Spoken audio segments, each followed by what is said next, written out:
ಇಲ್ಲಿ ಗೇಟ್ ಬರುವಾಗ ಪೂರ್ವ ಈಶಾನ್ಯದಲ್ಲಿ ಗೇಟ್ ತುಂಬಾ ಶುಭ ಫಲವನ್ನ ಕೊಡುತ್ತೆ. ಆದ್ರೆ ಯಾವುದೇ ಕಾರಣಕ್ಕೂ ಇಲ್ಲೊಂದು ಗೇಟ್ ಕೊಟ್ಟು ಇಲ್ಲೊಂದು ಚಿಕ್ಕ ಗೇಟ್ ಕೊಡಬಾರ್ದು. ತುಂಬಾ ನೆಗೆಟಿವ್ ಹೆಲ್ತ್ ಪ್ರಾಬ್ಲಮ್ನ ಜಾಸ್ತಿ ಮಾಡುತ್ತೆ, ಆರೋಗ್ಯ ಸಮಸ್ಯೆಯನ್ನು ಜಾಸ್ತಿ ಮಾಡುತ್ತೆ. ಮನೆ ಒಳಗಡೆ ಹೋಗುವಂಥದ್ದು ಮತ್ತು ಮನೆ ಒಳಗಡೆ ಬರುವಂಥದ್ದು ಗೇಟ್ ಮುಖಾಂತರವೇ. ಅಂದ್ರೆ ಕಪ್ಪು ಬಣ್ಣ ಇದ್ರೆ ಅದು ಹೊರಗಡೆಯಿಂದ ಬರುವ ನಕಾರಾತ್ಮಕವಾಗಿರುವಂತಹ ಎನರ್ಜಿಸ್, ನೆಗೆಟಿವ್ಸ್ ಅಂತ ಏನ್ ಹೇಳ್ತೀವಿ, ಅದನ್ನ ಅವಾಯ್ಡ್ ಮಾಡ್ತೀವಿ.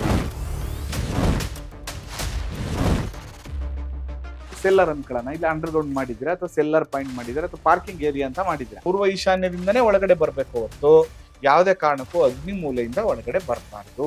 ನಿಮ್ಮ ಕಷ್ಟಗಳನ್ನ ನೀವೇ ಇನ್ವೈಟ್ ಮಾಡ್ಕೊಂಡಂಗೆ, ಬೇಡದೇ ಇರುವಂತ ಸಮಸ್ಯೆಗಳನ್ನ ನೀವೇ ತಂದ್ಕೊಂಡಂಗೆ.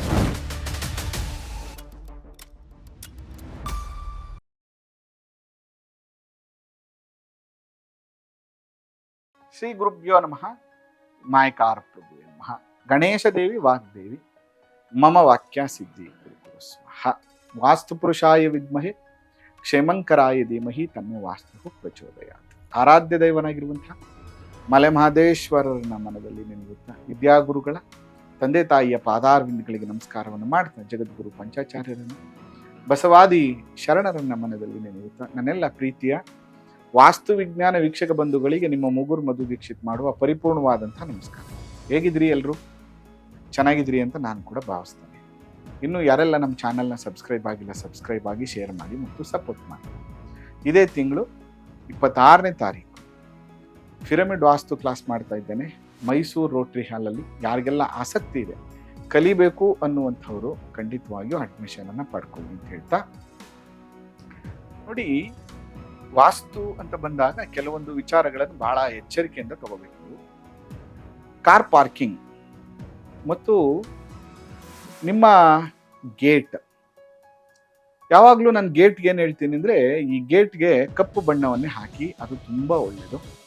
ಯಾಕಂದರೆ ಕಂಪ್ಲೀಟ್ ಮನೆಯ ಹೊರಭಾಗದಲ್ಲಿ ಮನೆ ಒಳಗಡೆ ಹೋಗುವಂಥದ್ದು ಮತ್ತು ಮನೆ ಒಳಗಡೆ ಬರುವಂಥದ್ದು ಗೇಟ್ ಮುಖಾಂತರವೇ.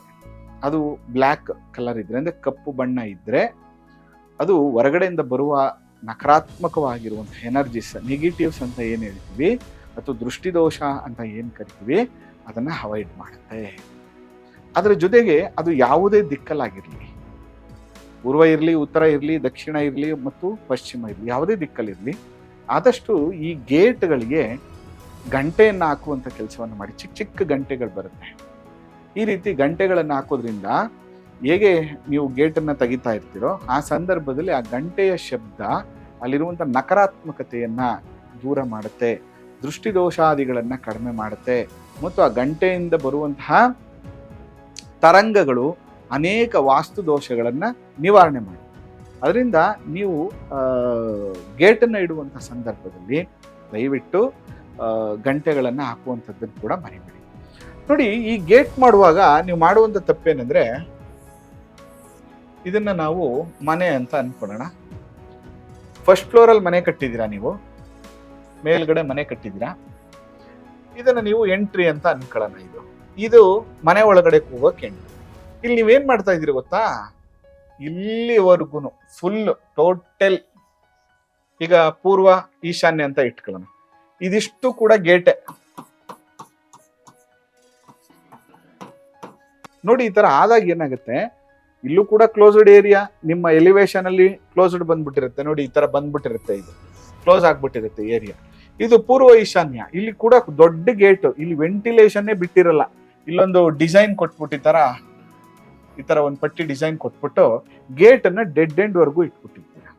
ನೋಡಿ, ಯಾವುದೇ ಕಾರಣಕ್ಕೂ ಈ ರೀತಿ ತಪ್ಪುಗಳನ್ನ ಮಾಡಬಾರ್ದು. ಅದು ಯಾವುದೇ ದಿಕ್ಕುಗಳಿರ್ಲಿ, ಅದು ಪೂರ್ವ ಇರಲಿ, ಉತ್ತರ ಇರಲಿ, ದಕ್ಷಿಣ ಇರಲಿ ಮತ್ತು ಯಾವುದೇ ದಿಕ್ಕು, ಪಶ್ಚಿಮ ಇರಲಿ, ಈ ದಿಕ್ಕಲ್ಲಿ ನೀವು ಈ ರೀತಿಯಾಗಿ ಕ್ಲೋಸ್ಡ್ ಏರಿಯಾ ಗೇಟ್ಗಳನ್ನು ಮಾಡಿದಾಗ ಆ ಕಡೆಯಿಂದ, ಅಂದರೆ ಆ ದಿಕ್ಕಿನಿಂದ ಬರುವಂತಹ ವೆಂಟಿಲೇಷನ್ ಬ್ಲಾಕ್ ಆಗುತ್ತೆ ಮತ್ತು ಆ ದಿಕ್ಕಿನಿಂದ ಬರುವಂತಹ ಗಾಳಿ ಬೆಳಕು ಕ್ಲೋಸ್ ಆಗುತ್ತೆ. ಯಾಕಂದರೆ ಸಾಮಾನ್ಯವಾಗಿ ಏನಾಗುತ್ತೆ, ಈಸ್ಟು ಕ್ಲೋಸ್ ಮಾಡಿರ್ತೀರ ಎಲಿವೇಶನಲ್ಲಿ, ಸೌತು ಕ್ಲೋಸ್ ಮಾಡಿರ್ತೀರ, ವೆಸ್ಟು ಕ್ಲೋಸ್ ಮಾಡಿರ್ತೀರ, ನಾರ್ತಲ್ಲೂ ಗ್ರಿಲ್ಗೆಲ್ಲ ಹಾಕ್ಬಿಟ್ಟು ಕ್ಲೋಸ್ ಮಾಡಿಬಿಟ್ಟಿರ್ತೀರ.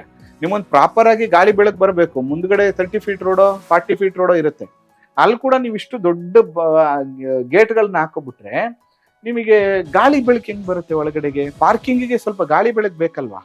ನಾನು ಯಾವಾಗಲೂ ಹೇಳ್ತೀನಿ, ಫಸ್ಟ್ ಫ್ಲೋರಲ್ಲೇ ನೀವು ವಾಸ ಮಾಡ್ತಾ ಇರ್ಬೋದು, ಅಗ್ರಿ, ಓಕೆ, ಸೇಫ್ಟಿ ಇರ್ಬೋದು.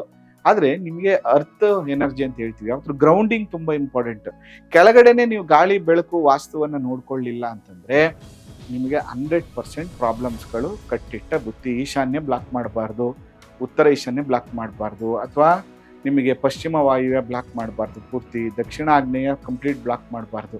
ನೀವು ಯಾವುದೇ ದಿಕ್ಕಲ್ಲಿ ಗೇಟ್ ಇಟ್ಕೊಳ್ಳುವಂಥ ಸಂದರ್ಭದಲ್ಲಿ ವೆಂಟಿಲೇಷನ್ ಬೇಕಲೇಬೇಕು. ಅದು ಕೂಡ ನಿಮಗೆ ಕ್ರಾಸ್ ವೆಂಟಿಲೇಷನ್ ಕೂಡ ನೀವು ಮಾಡ್ಕೋಬೇಕಾಗುತ್ತೆ. ಎರಡೂ ಕಡೆಯಿಂದ ಗಾಳಿ ಬೆಳಕು ಬಂದು ಹೋಗುವಂಥ ರೀತಿಯಲ್ಲಿ ನೀವು ಪಾರ್ಕಿಂಗಲ್ಲೂ ಕೂಡ ಗಾಳಿ ಬೆಳಕಿರುವಂಥ ರೀತಿಯಲ್ಲಿ ಮಾಡ್ಕೊಳ್ಳಿ. ಇಲ್ಲಾಂದರೆ ಗ್ರೌಂಡ್ ಅರ್ತ್ ಎನರ್ಜಿ ಇರುವಂತಹ ಫ್ಲೋರು ನಿಮಗೆ ನೆಗೆಟಿವ್ ಆಗುತ್ತೆ. ಅದರಿಂದ ತುಂಬ ಪ್ರಾಬ್ಲಮ್ಸ್ಗಳನ್ನು ಅನುಭವಿಸ್ತೀವಿ.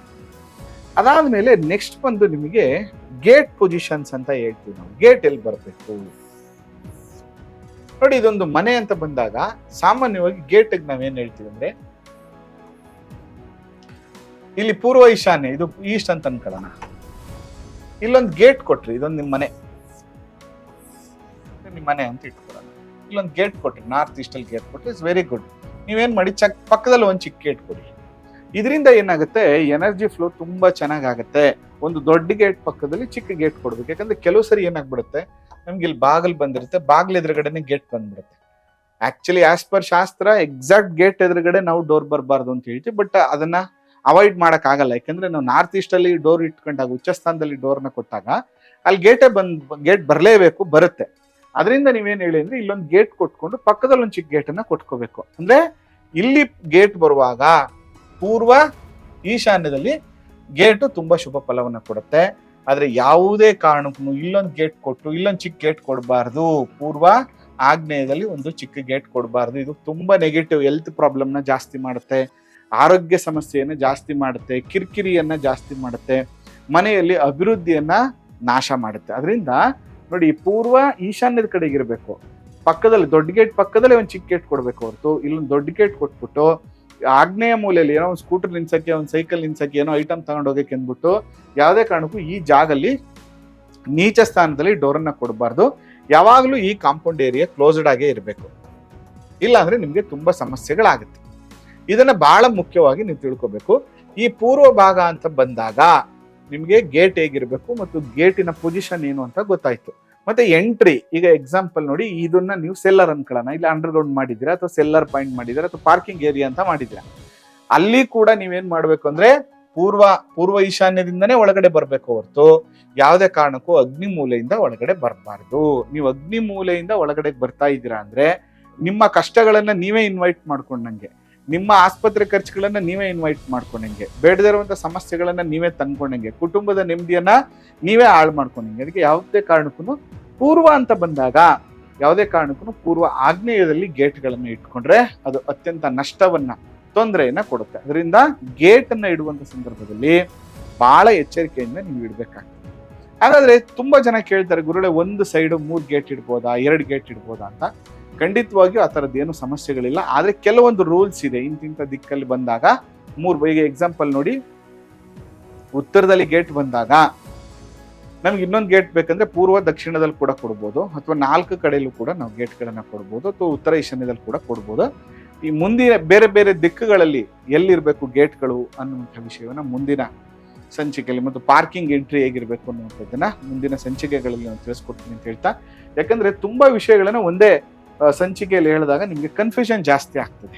ಮತ್ತೆ ನನಗೆ ನನ್ನ ಕ್ಲೈಂಟ್ಸ್ಗಳು ತುಂಬಾ ಜನ ಏನ್ ಮಾಡ್ತಿರ್ತಾರೆ ಅಂದ್ರೆ, ವಿಡಿಯೋಸ್ಗಳನ್ನ ಶೇರ್ ಮಾಡ್ತಿರ್ತಾರೆ.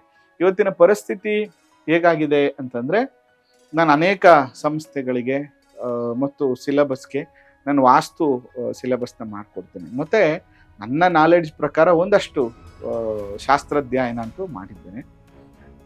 ಏನಾಗ್ತಾ ಇದೆ, ಏನೇನೋ ವಿಷಯಗಳನ್ನು ಹೇಳುವಂಥದ್ದು. ನನಗೆ ಅದೊಂದು ತಮಾಷೆ ಏನಂದ್ರೆ, ಆ ತುಳಸಿ ಬಗ್ಗೆ ಮಾಡುವಾಗ ಈಶಾನ್ಯದಲ್ಲಿ ತುಳಸಿ ಇರಬಾರ್ದು, ಅದಾದ್ಮೇಲೆ ಪೂರ್ವದಲ್ಲಿ ಇರಬಾರ್ದು, ಅದಕ್ಕಿಂತ ಒಳ್ಳೇದು ಯಾವುದೋ ಆಗ್ನೇಯ ವಾಯುವ್ಯದಲ್ಲಿ ಇದ್ರೆ ಒಳ್ಳೇದು, ಅದಾದ್ಮೇಲೆ ನೈಋತ್ಯ ಇಲ್ಲ, ಆ ಥರ ಎಲ್ಲ ಮಾಡಬಾರ್ದು, ತಪ್ಪಾಗುತ್ತೆ.